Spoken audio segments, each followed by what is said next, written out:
Hi everyone, welcome back to my new vlog. ಎಲ್ಲರೂ ಹೇಗಿದ್ದೀರಾ? ಎಲ್ಲರೂ ಚೆನ್ನಾಗಿದ್ದೀರಾ ಅಂದ್ಕೊಳ್ತೀನಿ. ಸ್ನೇಹಿತರೆ, ಇವತ್ತು ಮರಿಗಳಿಗೆ 4ನೆಯ ದಿನ, ಅಂದರೆ 3 ಡೇಸ್ ಕಂಪ್ಲೀಟ್ ಆಯಿತು. ಹಾಗೆ 3 ಡೇಸ್ ಮೆಡಿಷನ್ ಕೋರ್ಸ್ ಕೂಡ ಇವತ್ತಿಗೆ ಎಂಡ್ ಮಾಡಿದ್ದೇನೆ. ಇವತ್ತೇನಿದ್ರು ಮರಿಗಳಿಗೆ ಪ್ಲೈನ್ ವಾಟರ್ ಕೊಡುವಂಥದ್ದು. ಹಾಗೆ ಮರಿಗಳಿಗೇನು ಸಮಸ್ಯೆ ಇಲ್ಲ, ಚೆನ್ನಾಗಿದೆ. ಆ ಕಾರಣದಿಂದ ಈ ಮೆಡಿಷನ್ ಕೋರ್ಸನ್ನು ನಾವು 3 ಡೇಸ್ಗೆ ಕಂಪ್ಲೀಟ್ ಮಾಡ್ಬೋದು. ಇನ್ ಕೇಸ್ ಏನಾದರೂ ಸಮಸ್ಯೆ ಇದ್ದರೆ ಈ ಕೋರ್ಸನ್ನು 5 ಡೇಸ್ ಕಂಟಿನ್ಯೂ ಮಾಡ್ಬೋದು. ಮರಿಗಳು ಉತ್ತಮವಾಗಿ ಬೆಳವಣಿಗೆ ಹೊಂದಿಲ್ಲ, ಏನಾದರೂ ವೀಕ್ ಇದ್ದಾವೆ ಅಂತ ಹೇಳಿದರೆ ಈ ಮೆಡಿಷನನ್ನು ಕಂಟಿನ್ಯೂ ಒಂದು 5 ಡೇಸ್ ಕೊಡ್ಬೋದು.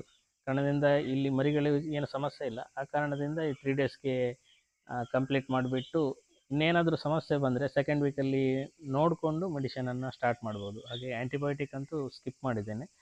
ಆ ಕಾರಣದಿಂದ ಇವತ್ತಿಂದ ಅಂದರೆ 4ನೇ ದಿನದಿಂದ ಪ್ಲೈನ್ ವಾಟರನ್ನು ಮರಿಗಳಿಗೆ ಕೊಡ್ತೀವಿ. ಕ್ಲೀನ್ ಟ್ಯಾಬ್ ಒಂದು ಹಾಕ್ತೀವಿ ಮತ್ತು ಯಾವುದೇ ರೀತಿಯ ಮೆಡಿಷನ್ ಅದರಲ್ಲಿ ಇರೋದಿಲ್ಲ.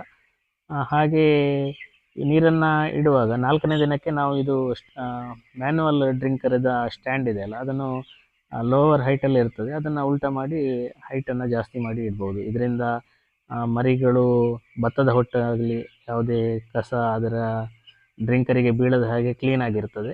ಆ ಕಾರಣದಿಂದ ಅದರ ಹೈಟನ್ನು ಜಾಸ್ತಿ ಮಾಡಬೇಕು. ಹಾಗೆ ಈ 4ನೇ ದಿನದಲ್ಲಿ ನಾವು ಫೀಡರಿಗೆ ಸ್ಟ್ಯಾಂಡನ್ನು ಕೂಡ ಕೊಡ್ಬೋದು.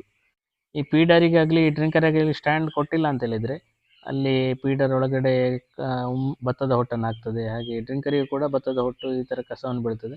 ಇನ್ನು ಫೀಡರಲ್ಲಿ ಇರುವ ಫೀಡನ್ನು ಕೂಡ ಹೊರಗೆ ಚೆಲ್ಲುವುದು ಜಾಸ್ತಿ ಆಗ್ತದೆ, ಅಂದರೆ ಎಳೆದು ಕೆಳಗಾಗ್ತದೆ, ಕೂತ್ಕೊಂಡು ತಿಂತದೆ. ಹಾಗೆ ಈ ಫೀಡರಿಗೆ ಸ್ಟ್ಯಾಂಡನ್ನು ಅಳವಡಿಸಿದರೆ ಇಲ್ಲಿ ಮರಿಗಳು ಕೂತ್ಕೊಳ್ಳೋದು ತಿನ್ನುವಂಥದ್ದು ತಪ್ತದೆ.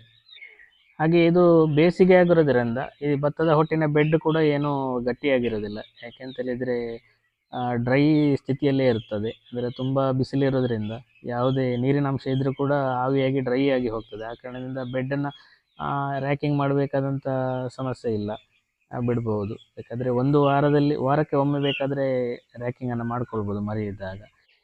ಹಾಗೆ ನೆಕ್ಸ್ಟ್ ಡೇ ಅಂದರೆ ನಾಳೆ 5th ಡೇಗೂ ಕೂಡ ಇದೇ ಮುಂದುವರಿತದೆ, ಇದೇ ಪ್ಲೈನ್ ನೀರು. ಹಾಗೆ ಮತ್ತೇನು 5th ಡೇಯಲ್ಲಿ ಏನು ಕೆಲಸ ಇರೋದಿಲ್ಲ.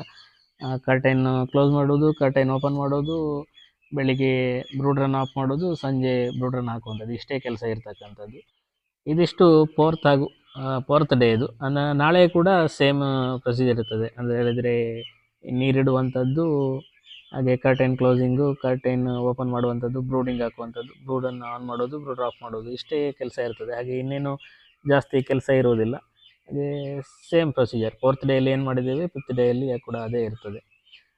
ಹಾಗೆ 6th ಡೇಯಲ್ಲಿ ಏನು ಮಾಡಬೇಕೆನ್ನುವಂಥದ್ದನ್ನು ಮುಂದಿನ ವಿಡಿಯೋದಲ್ಲಿ ತಿಳಿಸ್ತೇನೆ. ಅಂತ ಹೇಳಿದರೆ ಬ್ರೂಡ್ರನ್ನು ಎಷ್ಟು ದಿನ ಇಡಬೇಕು, ಹಾಗೆ ಮರಿಗಳಿಗೆ ಜಾಗವನ್ನು ಕೊಡಬೇಕಾಗ್ತದೆ. 5 ದಿನ ಈ ಜಾಗದಲ್ಲಿ 1000 ಸ್ಕ್ವೇರ್ ಫೀಟಲ್ಲೇ ನಾವು ಬ್ರೂಡಿಂಗನ್ನು ಮಾಡಿರ್ತೀವಿ. 6th ಡೇಗೆ ಜಾಗವನ್ನು ಜಾಸ್ತಿ ಕೊಡಲೇಬೇಕಾಗ್ತದೆ. ಸ್ನೇಹಿತರೆ, ಈ ವಿಡಿಯೋ ನಿಮಗೆ ಇಷ್ಟ ಆದರೆ ದಯವಿಟ್ಟು ಲೈಕ್ ಮಾಡಿ, ಶೇರ್ ಮಾಡಿ, ಹಾಗೆ ನಿಮ್ಮ ಅನಿಸಿಕೆಗಳನ್ನು ಕಮೆಂಟ್ ಮೂಲಕ ನನಗೆ ತಿಳಿಸಿ ಅಂತ ಹೇಳ್ತಾ ಮುಂದಿನ ಮತ್ತೊಂದು ವಿಡಿಯೋದಲ್ಲಿ ಭೇಟಿಯಾಗೋಣ. ಎಲ್ಲರಿಗೂ ಧನ್ಯವಾದಗಳು.